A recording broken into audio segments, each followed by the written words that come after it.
So my name is Nick Butcher. I'm a developer advocate for Android, which means I'm part of the Android engineering team.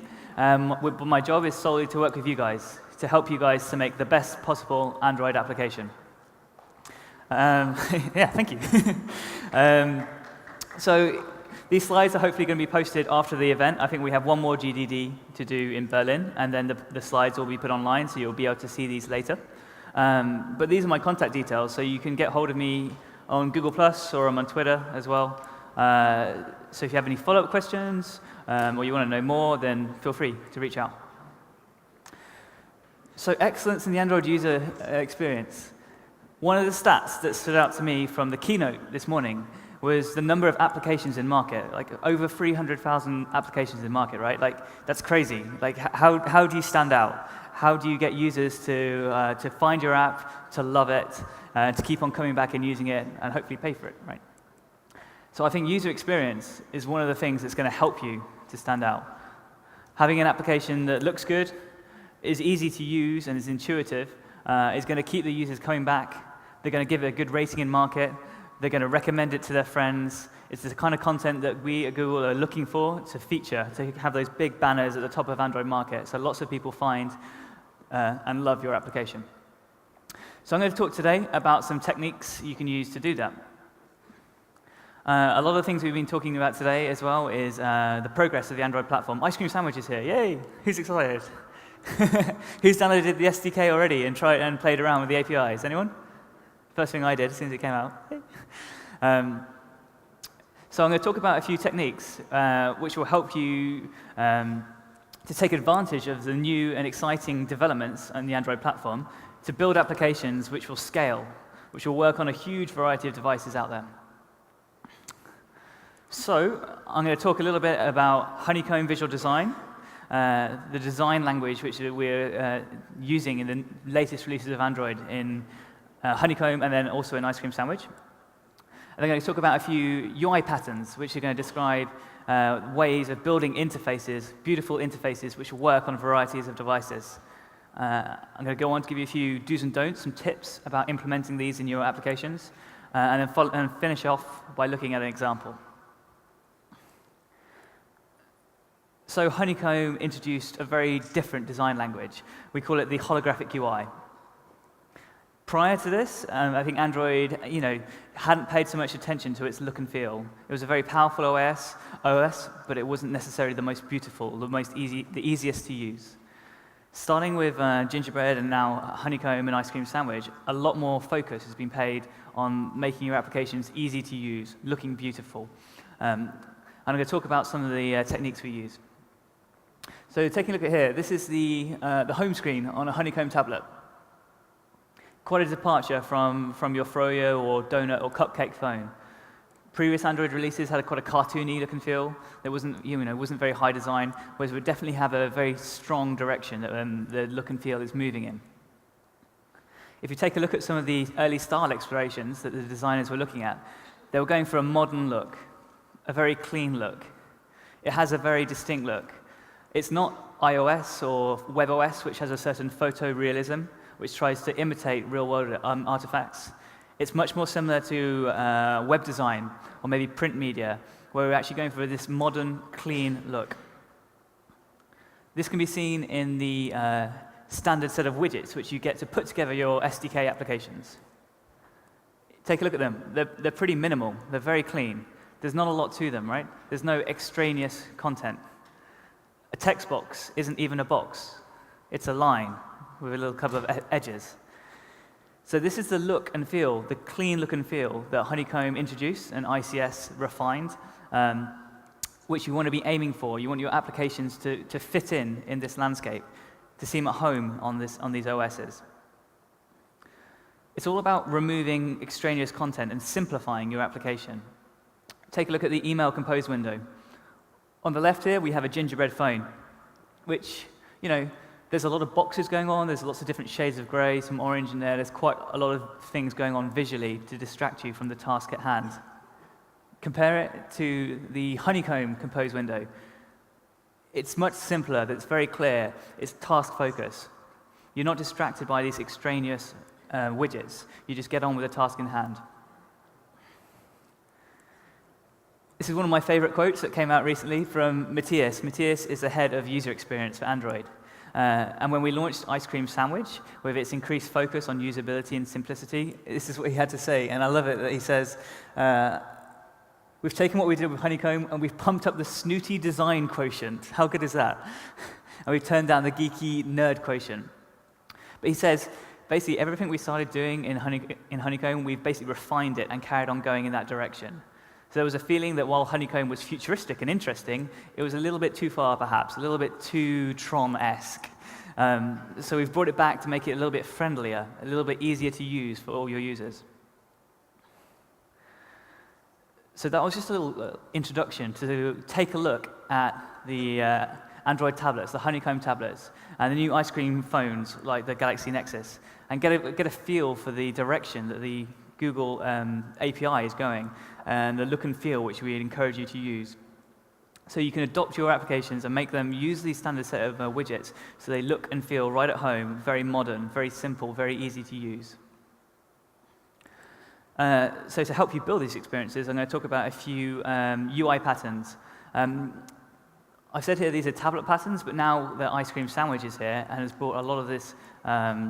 These patterns have now been brought to the phone as well. So I'm going to talk about how you can build on top of these patterns to scale your UIs.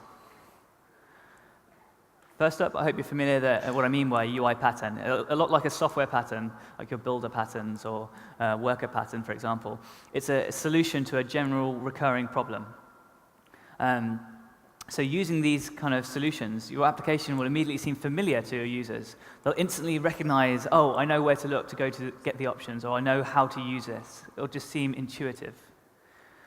What's more, it'll be easier to write. A lot of these patterns have got framework support. So APIs have been added to the Android framework to make it very quick and easy to use these kind of patterns and get your application out of the door quicker. That said, these patterns I'm going to talk about are very much guidelines. Don't consider them hard and fast restrictions. If you're building an application which has a certain look and feel, you might be able to not use these. If you're going to build a 3D shooter game, for example, you might not want to use these. But for 95% of the applications out there that you guys are probably writing, taking advantage of these patterns will really help you out. So I'm going to talk through these 5 patterns here and then tell you how to implement them as well. So the first one I want to talk about is the ActionBar. So Sparky, if you caught the introduction to Ice Cream Sandwich talk this morning, then Sparky touched on this. I'm going to go in a bit more depth. The ActionBar is this bar at the top of the screen. So here on the tablet, it gives you access to some branding and so on, and some actions, and then a smaller version on the phones. This isn't a brand new pattern. We first started talking about this ActionBar last year at Google I/O when we worked with Twitter on their application, and hopefully you've seen it start to proliferate through the applications in market. It gives you this common place to not only provide branding and sense of place, but also to offer the actions the users can perform within your application. It gives you a consistent place to look for, like the menu type operations or search type operations. If you take a look at the action bar from a tablet, it's broken down into 3 main areas. On the left-hand side, you have the app icon, which gives you this sense of place. Next to that, you have some view details or some navigation section. And then over on the right, you have the actions which you can perform within the app. Looking at each of those in turn, there's a bit of variation which you can perform. So by default, your application should show your application icon. And this is kind of borrowing a metaphor from the web. So I think most people will be familiar on the web. You go to a website, you quite often will have the logo in the top left, and you just know that clicking on that is going to take you right back to the home page, right? It's like an escape hatch. I know if I need to get back to the root, I just click there and it's going to take me away. So we've borrowed from that and implemented it on phone. So this, by default, will give you a way of just getting back to the root experience of your navigation hierarchy. But we've provided you with ways of overloading that metaphor and providing different routes. So the second example here, shown from Gmail, is the what we call up navigation. So you have the option of adding this little arrow onto the icon. And what that does is it says, instead of taking me all the way back to the root of the app, I just want to go up 1 level. Take me back 1 level up in the navigation hierarchy. And the other option you have with the icon is if you have a more branded experience, you don't want to show just your standard square icon, which you have in the launcher. You can provide any drawable. So YouTube, for example, is a much more branded experience, and it wants to provide a richer graphic, so you can do that. The next section as we move along is the view details or navigation section. So here we consolidated how you navigate around your app. You always look just up in the top left if I want to show where I can go within my application. So by default, there's a couple of built-in ways of navigating. So we have tabs, can be shown right up there, or drop down to have a list to switch between the areas in your app. But you can provide any other view. So Google Maps, for example, considers search to be the primary way which a user navigates around its application, how you navigate with the data within the app. So it puts search in the top left. Other applications, so the top one here is calendar. It considers search to be a secondary function, to be like an action rather than navigation. So it places it in the top right. So you want to be using, the left-hand side here for your navigation. And then finally, over on the far right, you have the actions. So these are the actions the user can perform within your application. So the user is going to look right there to show you what they can do. There's only so much room to show actions on any device, so you want to be clear about which actions need to be shown like primary, which ones should always be there and visible to your users, and which ones it's okay to overflow. And by overflow, if you see that last icon has a little disclosure button at the bottom, clicking that displays a secondary list. So that's kind of equivalent to your options menu. So the things you're going to use less often, so perhaps a setting screen or help, which you don't want to be available immediately to user. You want to put those in the overflow option, overflow menu. The other trick the action bar does is it's able to transform itself if you're dealing with selection. So if you are selecting items on screen, like this example here is from Gmail. So if I selected a number of messages in Gmail, the action bar actually transforms itself into what we call the contextual action bar for dealing with that selection. It looks very similar to the standard action bar. It's made up of 3 main sections.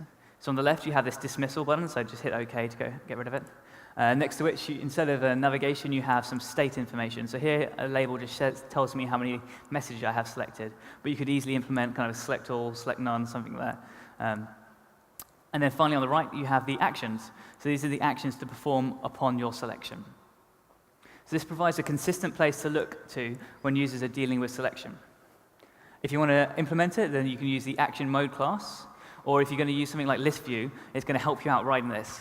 So if you use list mode, it has its selection mode. So list view selection mode. If you select a multiple modal, it will help you by actually showing this action contextual action bar for you. And you just implement a number of callbacks to populate the action items and then to act upon them. So that's the action bar. You can show one of these within your application by setting a theme of Holo, which is the default from API 11 onwards, or you can set a theme which extends from Holo. You actually populate the items in the action using the same menu XML which you're used to using in your context menus, options menus, excuse me. You just add this one extra attribute. So each of the menu items now has this show as action attribute, which you can set to always, never, or if room, which is the one you should be using.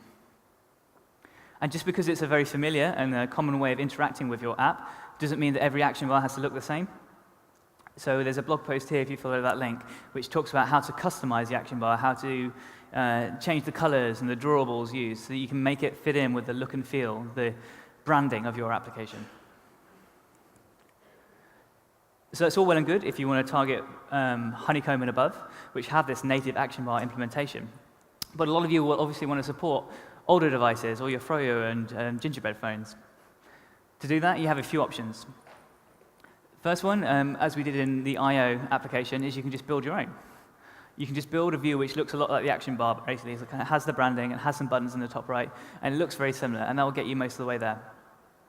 To make it a bit easier, there's a number of great libraries out there the community have written to support this. So you want to look at perhaps ActionBar Sherlock or Green Droid, something along those lines, which will actually let you write to the Honeycomb API, and they'll just take care of populating the views to give you an action bar. The last option is something we just launched in the Ice Cream Sandwich SDK, is a project called ActionBar Compat. So if you download the Ice Cream Sandwich SDK, take a look in the samples folder. Here's an example. There's an example code here which will take the Honeycomb API, so using your menu XML and showing as action, say always or never, and it'll actually create you an action bar for older releases. So there's no reason to hold off, like waiting for Ice Cream Sandwich to get more popular or anything. You can use these right now in all your apps, and you can support all the way back to like 1.6 or something. Some other tips for working with action bars in Ice Cream Sandwich is that Ice Cream Sandwich has obviously brought the action bar from just tablets onto phones. So to deal with that kind of like less horizontal space, it's had to learn a few new tricks. We've had to basically teach the action bar how to display itself in less room, horizontal room.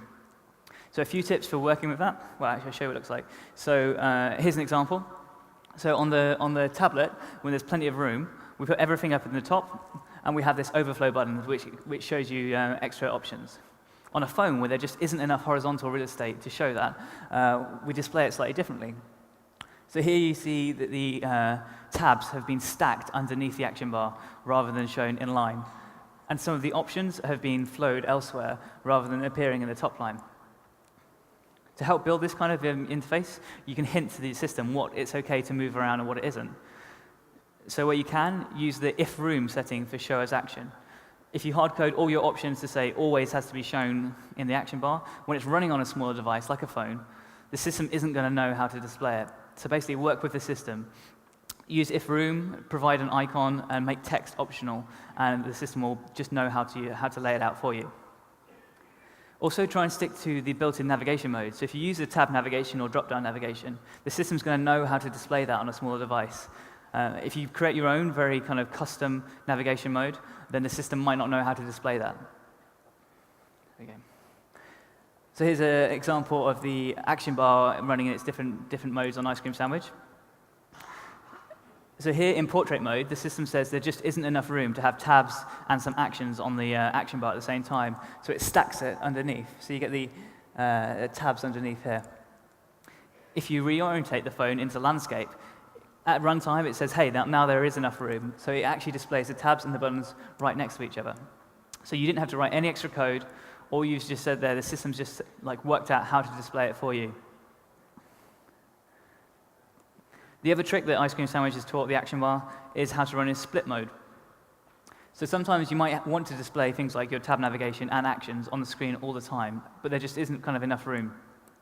So what you can do is you can enable this option here, split action bar when narrow. And what happens is the actions disappear from the action bar and they actually go to the bottom. This is great if you have a bunch of actions which you want to have on screen the whole time. Say Gmail, for example. It has a navigation section at the top. It also has a bunch of actions like mark as unread or delete or archive a message that it wants to have easily accessible. So instead of kind of overflowing them, it moves them down to the bottom. So using these tricks, you can create UIs which will work well on big devices and small devices. Okay. So the next pattern I want to talk about is building multi-pane layouts. So as we talked about earlier on, the proliferation of different devices out there, some small screen, some big screen, it doesn't work very well to have a single screen which is just going to scale no matter what. Using multi-pane layouts, you can break down your content into these reusable chunks which break up the flow and give a better representation.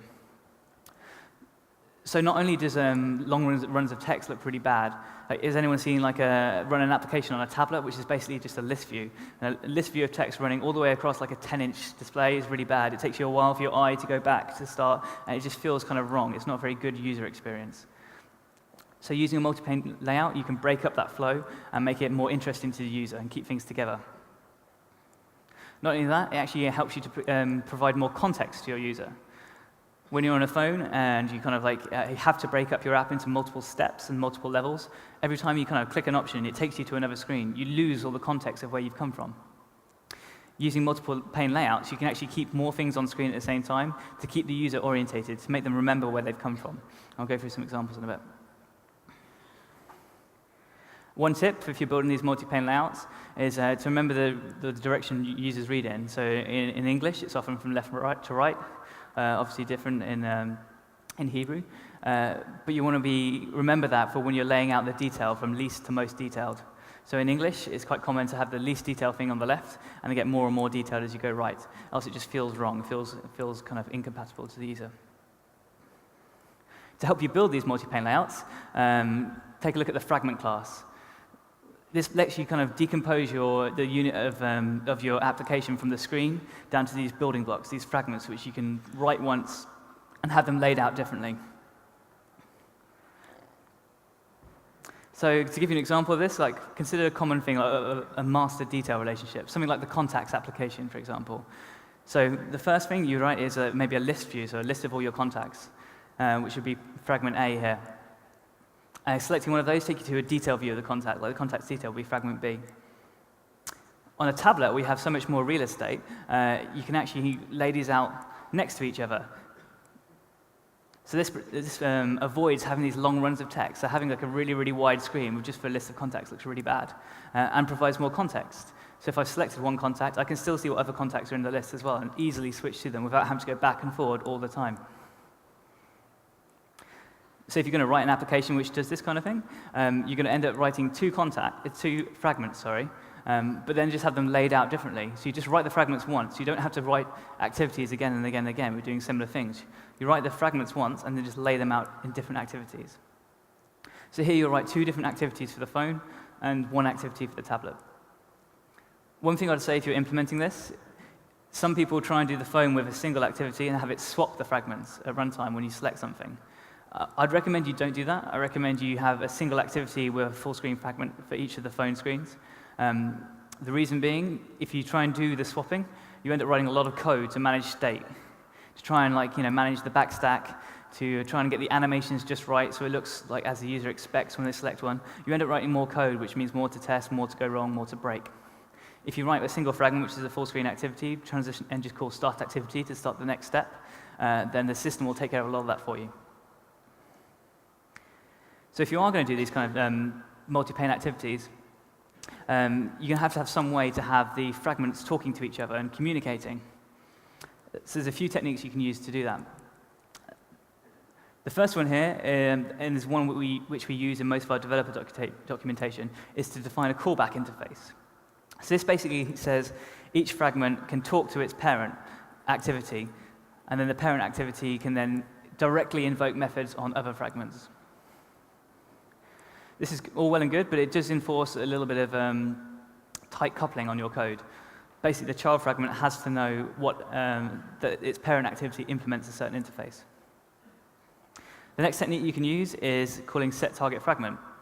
So this is a method on fragment where you actually tell it to direct all of its communications to another fragment, so it can talk directly to another fragment. So in this way, you can return activity results between the fragments and have them talking to each other. The next technique you can use is using, one of my favorites is using intents. So you can have one fragment called start activity and pass some information via an intent to another fragment. And I actually quite like this because I think intents form a really nice way of encapsulating all your information. So you don't have to have the fragments knowing anything about its parent activity. You just call start activity with an intent, and it passes all of the information between it. To do this, you basically make the activity implement single top or single task intent flag. So it basically will catch the new intent, and instead of spawning a new activity, it will just then intercept that intent and then hand it off to another fragment. So using this, you can have the fragments talking to each other via the parent, just speaking intents without having to know any hard-coded information about its parent. The next thing that fragments and multi-pane layouts give you is the ability to handle rotations gracefully. A lot of these larger screen Android devices, such as the 10-inch tablets, are widescreen, and they're very different in landscape than in portrait. Landscape is much more of a kind of browsing mode. It's like akin to flipping through a magazine through content, whereas when people rotate it into portrait, it's much more of a strong signal that they're actually going to kind of a reading mode. They want to concentrate on the content. Your layouts also will be very different. The next month view and the appointments next to it. If you were just to rotate that view and try and keep those two smaller parts on the side, they'll all end up very squished without very much room. So if you use fragments to break your app down into these small panes, you can very easily just write a new layout, which instead of listing them all off horizontally, puts them above each other vertically. So you just write the fragment once and then have a different XML layout file and very easily get a very customized view in a different orientation, leading to a much better experience for your users. The next pattern I want to talk about is the expand and collapse. So sometimes when you change from horizontal to landscape, portrait to landscape, landscape to portrait, there just isn't enough room to display too much information horizontally. So in this case, you might actually want to switch to a smaller representation. One app that does this very well is Google Talk. So on the left, you have a list of your chat buddies and their names, and then the current chat in the right-hand pane. When you rotate, there just isn't that much room to display all that content, so it shrinks down the left-hand panel to be just the icons. This works really well because you have a strong representation of them in this reduced form, or you can hit a little expand arrow to grow it back to get the information back. And the last pattern I want to talk about is the show and hide. So sometimes there just isn't enough room to have the same amount of information when you're in portrait as you are in landscape. So it's OK to just actually hide away some of that content and concentrate on the portrait activity. So Gmail does this, for example. So in landscape, you have your list of messages, and you select one, and you have the message detail. When you rotate it, the list of messages just goes away. It recognizes that there isn't enough space to have both things on screen at once, and so it hides it away. The key thing to remember of these strategies, especially the last two, is that you want to try and retain parity, functional parity, between each orientation. You want to avoid your users feeling lost just because they rotated their device. So what you need to do is you need to give them an easy way to get the content that you've kind of hidden away, to get it back. So in the show hide example, like I said, there's a little show button, and it kind of re-expands out the column to give you the names back. Or in the Gmail example, when you rotate it to go into reading, it uses that up button that I talked about on the application icon in the top left. Hitting that brings back the message list. So don't kind of like maroon your users. Let them have an easy way to get back to the content. So the next pattern I was going to talk about is changes in navigation. So basically in Honeycomb and Ice Cream Sandwich, we've given users many more vectors to get into your application, to deep link into the content. You have these really rich notification system with the individually addressable buttons. You have the much richer widgets, so like a stack widget here from YouTube, which lets you kind of flick through the content and choose one. And as well as the recent tasks, which helps you to jump right back into things you were doing before. So basically, we've added lots of ways to deep link to your content. You can no longer expect users to always be coming kind of through the front door, launching your application from the tray. They're going to come in from all different places. What's more, is Android has traditionally relied on temporal memory. Where did I come from? What have I just done? Like a breadcrumb trail. But users have very strong people have very strong structural memory. I know I'm in the Gmail application. I know I want to go back to somewhere else in the Gmail application, but I don't know how I got here. I can't remember how many times I have to hit back, but I know I need to kind of go further up. So we've introduced this new navigation paradigm to tap into this and to let users navigate that way. So we still have the system back button. You can still hit back, and kind of walk back your steps where you came from. But using this up button on the in the action bar, we introduce a new way to navigate kind of structurally. So an example which highlights the differences is think of the Contacts app. So say you're looking at your Contacts application, and you select a single contact. In this instance, hitting back and up do the same thing. They take you to the root place of the contact. Whereas if instead I then hit the Gmail button, I hit an email address, sorry, and it takes me into Gmail to compose an email. Here, if I hit back, it should take me back to where I came from, the contact details. Whereas if I hit up, it should navigate me up within the Gmail application, back to the root of Gmail. Think of that YouTube widget I showed you, the stack view widget, where you can flick through the different YouTube videos. If you hit one of those videos, it's going to take you right to that video within the application. There, hitting back should take you back to your home screen where you came from, whereas hitting up is going to take you up within your application. So the thing I'm getting at here is think about how the users are going to arrive into your application and where they're going to want to navigate from there. So you can rely on the system back button being there, but you have to define this behavior for the up button. You define whether it's just that standard icon which takes them to the root of your view, or whether you're going to have an up navigation which lets them go back up a single level and go from there. So that's navigation. The next pattern I want to talk about is going beyond the list. List views are a great way for phone applications, small screen applications, to present a lot of information quite easily. Quite a lot of applications start up, here's a list of stuff, this is what I can do, great. Problem is, these don't look very good when you have these big kind of devices. What's more, they're also kind of missing a trick. If you have this kind of 10-inch high-definition display with a really powerful GPU, you have the opportunity to showcase your content and really engage the user. You can build these hero moments, as we call them, build these much more immersive experiences. So if you take a look at some of the system apps, this is what we've done. YouTube. The YouTube application on tablets is probably one of my favorite applications. If you think about how YouTube looks on a phone, when you open the application, it's a list of videos, right? And then compare it to this 3D wall you get of like kind of videos expanding around you. And as you pan around, they smoothly scroll. Beautiful, immersive experience. Similarly, if you look at the top, this is a carousel view. So this is used, for example, in the music application when you're like flicking through your recent albums. Instead of just displaying like a kind of a list with album art, you get this very kind of like immersive carousel which you can fling, and it's much more fun to use.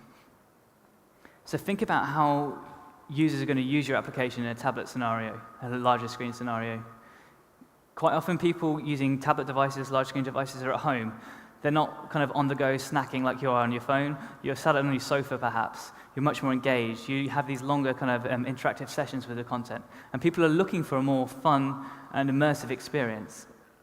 So think about your content and think if there is a really engaging experience which you can build to highlight that content.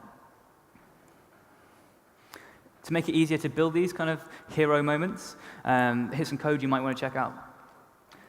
So the first is the carousel view. This lets you build, if I go back for 1 second, so this top view here, like the albums, using render script to very, very performantly scroll these albums across your view. If you download this code sample in very, very little code, you can drop this into your application and build something very similar. So you can have a very engaging experience.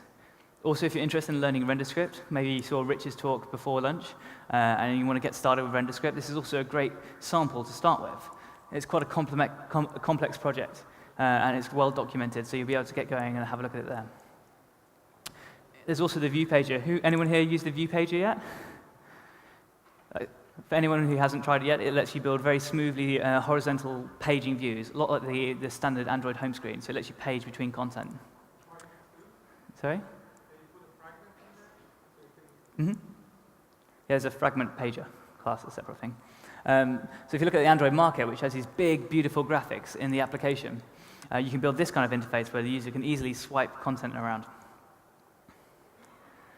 So yeah, check out these classes and think about how the user is going to approach your content. Think about if there is a different representation of your content that makes sense when you have a bigger screen.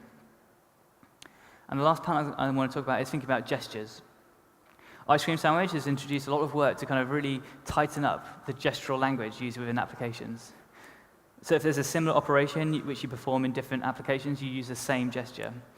So if you take dismissal, for example, here's 2 screenshots from Ice Cream Sandwich. On the left, we have the Recents button. So if you hit the Recents button at the bottom, it brings up all your apps you've been using recently.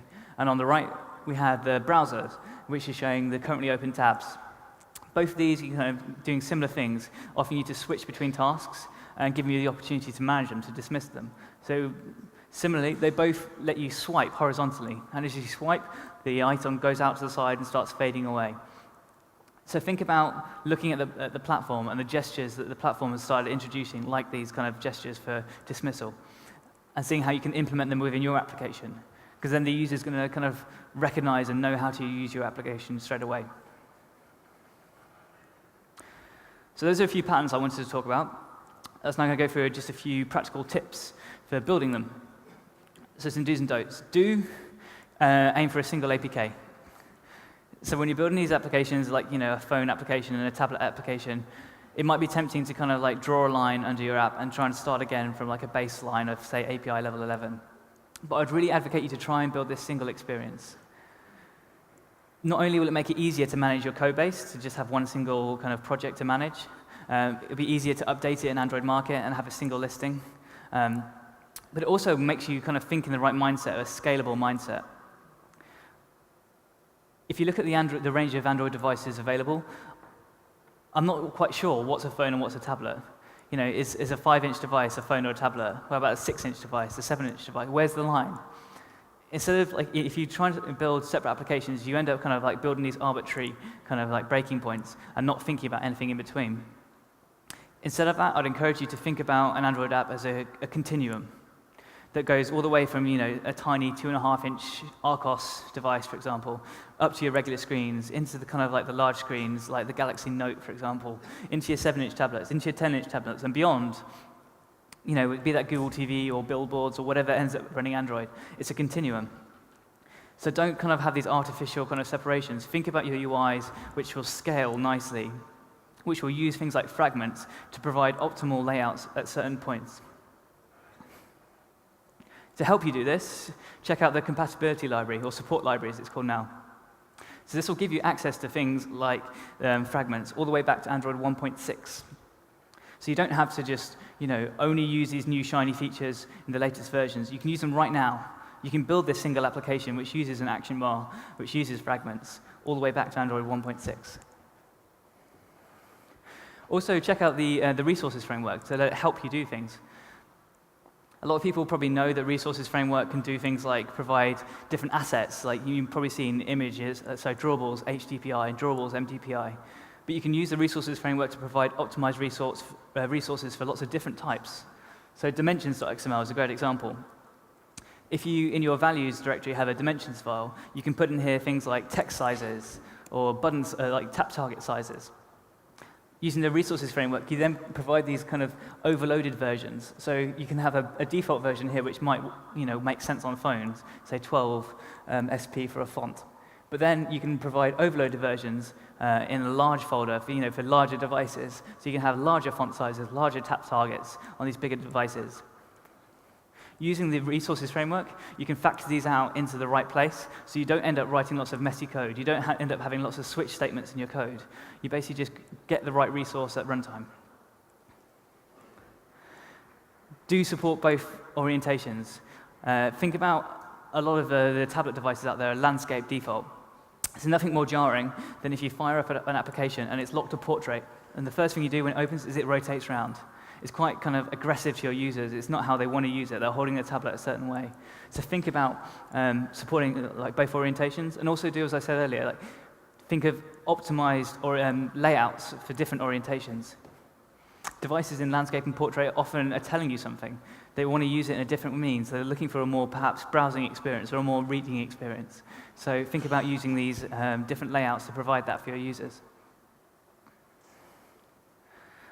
Always use the styles. Put your text sizes and so on into your theme, so that you can easily change it for your whole application very well. And also think about the holographic UI, which I started talking about. Kind of, you want to have your application feel right at home on the user's device, right? You want it to fit in with the look and feel of the platform apps, you know, like text messaging and so on. But you also want your application to be branded and to kind of work with the look and feel you might have already set for like the website or something. So try and marry those. Try and take Holo as the starting point and then go from there to brand it. So for example, if you were going to have tabs in your application, so on like a gingerbread phone, you might provide a drawable for the different states a tab might be in. If you want this application to then run on tablets, you know, these drawables are going to look pretty out of place on a tablet. So instead, if you just take the default drawables from Holographic and customize on that, you can then bring some branding into your application and still feel right at home on Holo. So here, we've used the resources framework again to provide the right resources at runtime. So this is basically saying on V11 and above, so Honeycomb and beyond devices, which have a large screen, use these drawables for my tabs instead. So at the runtime, the system's going to use the right tab drawables, and it's going to look right at home with that holographic look and feel. Another thing to consider is do turn on hardware acceleration. So Honeycomb did a lot of work to introduce hardware acceleration into the 2D drawing pipeline. In Honeycomb, it's optional. It's opt-in. You have to turn it on. The reason for this is that while we hardware accelerated a lot of the drawing pipeline, not the entire Canvas API has been hardware accelerated. So if you are relying on any of the functions on Canvas which aren't hardware accelerated, you might get unexpected results. So we made it opt-in so that you can test it, make sure it does work, and then turn it on. You can do so at many levels, so either at the application level, as I've shown here in the manifest tag, but you can also do it at the activity, window, or view level. So you can turn it on for your entire application, and then if you do have one view, which is doing a lot of custom canvas drawing, you can turn it off just for that view, so the rest of your application doesn't suffer. So if you think about these big screen devices, like 720p screens on the Galaxy Nexus or beyond, it's a lot of pixels to be pushing around, and you want your UI to be really, really smooth and responsive so that users have a nice experience when they're using it. Turning on hardware acceleration is going to really help you to do that, so I encourage you to try it out. So test it and turn it on. So if you don't assume that API level 11 is a tablet. Ice cream sandwiches here, API level 14. And I've seen a bunch of apps which break. Basically, they've assumed if you're 11 and above, you're a tablet, and basically they're trying to load the wrong resources and so on, and it's a mess. So don't hard code that assumption. Also, don't think that X large is a tablet. We're seeing some 7-inch kind of Honeycomb devices and beyond, and I would encourage you to look at the new resource qualifiers introduced in Android 3.2, which let you kind of be more fine-grained and specific than the size buckets. Look at the shortest width qualifier, which lets you provide optimized assets for a certain number of device-independent pixel widths. Also, don't use small font sizes. These large-screen devices, they require, they're being held at arm's length, for example. They require bigger font size and tap targets as well. So use the dimensions XML file to factor out your sizes so that you can provide optimized sizes depending on the device the user's using. And also watch out for fill parents. On a smaller device, if you're filling the entire width, this might work fine, like on a phone. But as your app is running on a bigger device, like a 10-inch tablet, for example, these fill parents can look really bad. They can just be too long. So watch out for that fill parent flag. It could be a red flag that you might want to think about breaking up your content. And the last thing I want to say about this is don't think that tablets are just big phones. Don't kind of approach the problem as, how do I scale my UI to fit all this space? Take it as an opportunity to think how users are going to use your app in the context of these larger devices. You might want to perhaps reorder some of the elements in your user interface. Say on a phone, location might be something that's really important because I'm on the go. I want to quickly check something. Whereas on a tablet, something else, I might be looking for more of a browsing experience. So instead of location, you might want to offer me a few kind of visual things to flick through instead. So take these larger devices as a chance to kind of show your same content in a different kind of order that optimizes it responsively to the device. So lastly, I want to take you through the Google I/O application. This is for Google's I/O conference, which we hold every year in May, and my team make this application to go along with it. And if you take a look at this, this is a single APK, or one single app, which runs on phones and tablets and everything in between, and just optimizes itself depending upon the device it's running on. So if we take a look at the phone app to start with, here we see the dashboard pattern, which gives you kind of really quick, easy access to get to your common content. Dashboards are great on phones, but they don't really scale up. If you put them on a tablet, you end up with these very sparse kind of screens with lots of white space in between. So on the tablet version, what we've done is we've taken it as an opportunity to show more content, to add a live stream of what's going on at the conference at the same time. This is also a great example of these orientation-specific layouts I talked about. So if we were to take this layout and just rotate it, so you have the dashboard squashed up on the left and the stream on the right, it would look really bad. But by writing these as fragments, and then providing a different layout file, just an XML file that basically says, instead of laying them out horizontally, lay them vertically, you get a much, much better kind of looking application. Similarly, if you look at the sessions view, here on the phone, there's only so much room. So you just show a single kind of calendar layout of these are the sessions going on. Clicking on one of those takes you to a detailed view. On a tablet, you have much more room, so you can display both at once. And this is great for retaining that context, which I talked about earlier. So if I select a certain session and see the details, I can see what other sessions it's up against, so I can make an informed decision if I want to go, or, oh no, I might go to that session instead. So think about having these multiple things on screen, not only to break up your content, but to give them extra context. The best thing about this application is it's all open source, so I'd really encourage you to take a look at it. So this will give you a great example of how to build these interfaces that scale between the different devices. It'll give you examples of how to use intents to talk between different fragments, how to build orientation-specific layouts, how to use dashboards. So do check it out. So that's the end of my prepared statements. I think I've been given the 5-minute warning, so I think we're about to get kicked out for the next session. But we're going to be around all day. Feel free to come and ask us any questions. Or again, here's my contact details, so feel free to reach out on Google+ or Twitter. So thanks very much.